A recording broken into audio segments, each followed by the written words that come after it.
UGC bill 2026 क्या समता के नाम पर नया डर पैदा हो रहा है? नमस्कार साथियों, आज हम बात करने जा रहे हैं एक ऐसे मुद्दे पर जो सीधे भारत के लाखों छात्रों, प्रोफेसरों और हमारे शिक्षा तंत्र के भविष्य से जुड़ा है। नाम है UGC promotion of equity regulation 2026, जिसे आम भाषा में लोग यूजीसी बिल 2026 कह रहे हैं।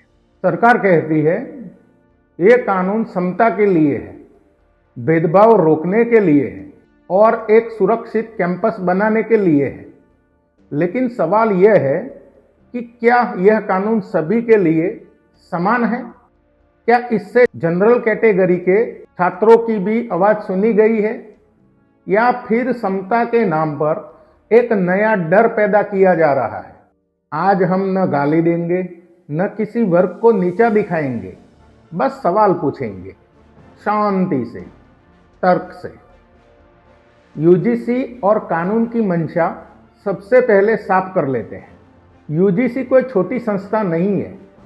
यूनिवर्सिटी ग्रांट कमीशन 1956 में बनी, जिसका काम है शिक्षा के मानक तय करना, कॉलेजों को अनुदान देना और सिस्टम को रेगुलेट करना। यूजीसी बिल 2026 भी इसी सोच से लाया गया है कि कैंपस में एसटी, एससी और ओबीसी छात्रों के साथ कोई अन्याय ना हो। हम सब यह चाहते हैं, इसमें कोई दो राय नहीं है।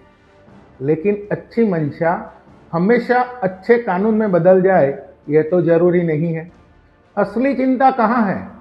समस्या यहाँ से शुरू होती है। इस कानून में कहा गया है कि अगर कोई छात्र जातिगत भेदभाव की शिकायत करता है तो 24 घंटे में कमेटी बैठेगी, 15 दिन में रिपोर्ट बनेगी और आरोपी पर कार्यवाही होगी।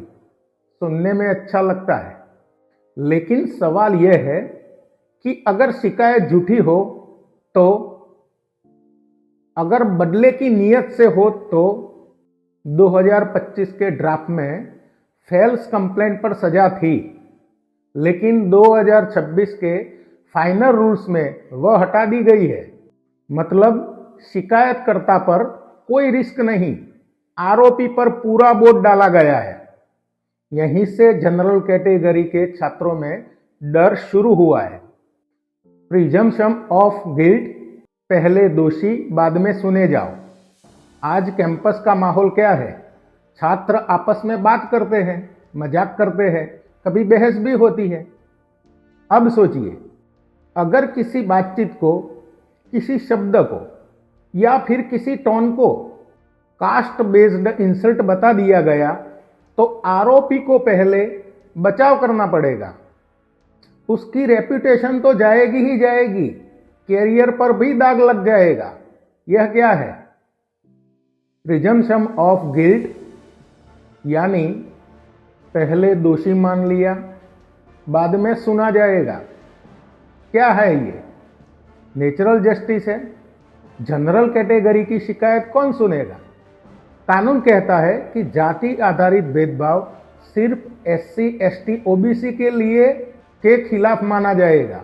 तो अगर किसी सवर्ण छात्र को अपमानित किया जाए, जाति को लेकर नारे लगाए जाए या उसे आइसोलेट किया जाए, तो वह क्या करेगा?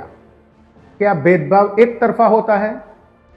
आज के कैंपस में पॉलिटिक्स है, ग्रुप्स है और पावर डायनामिक्स है।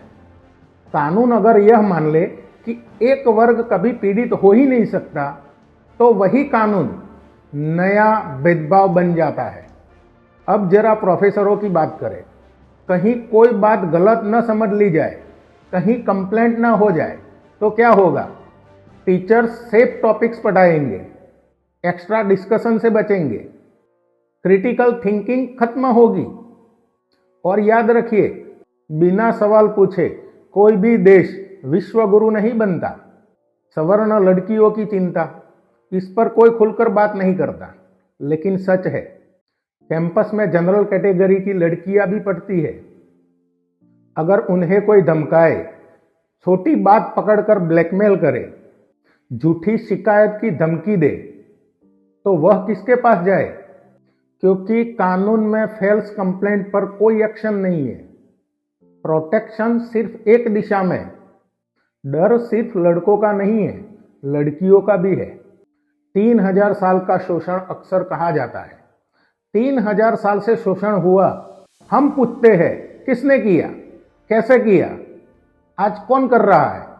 आज के कई क्राइम डेटा में आरोपी अलग अलग वर्गों से आते हैं।